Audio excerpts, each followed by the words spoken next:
We love the neighborhood and we love our neighbors, so we really want to be back in the same spot. Liz Landwehr and her family lost everything in the Marshall Fire, and trying to rebuild hasn't been easy. We have um, to undertake this huge project during a time of crisis, and it's been very confusing. She has a lot of questions about a new building code in Louisville, the rule passed just before the wildfire to make homes more energy efficient. Things like electric vehicle charging stations and the ability to support solar panels.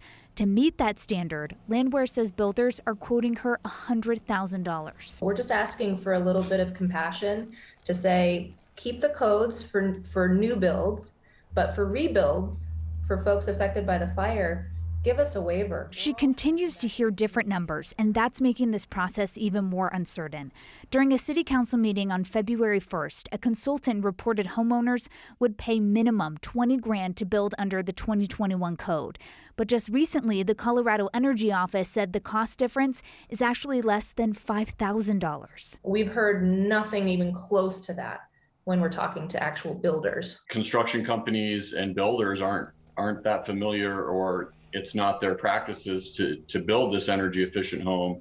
And so they are looking at these add-ons and they're basically treating them as add-ons. Designing energy efficient homes is what Stephen Ruiz and Brian Fuentes do, and they think the state's numbers are accurate. If you truly start from scratch and come up with a plan that really is optimized for performance, I think you can do that at no additional cost. Landwehr is still skeptical and believes these codes will only make it harder to move back. The homeowners that lost their homes need a break.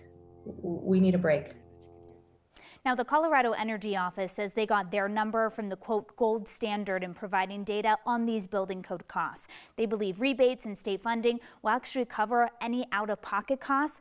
Tomorrow, City Council is going to discuss whether or not they're going to require fire survivors to follow these standards, Kyle. Pick back up with the discussion then. Thank you, Kelly.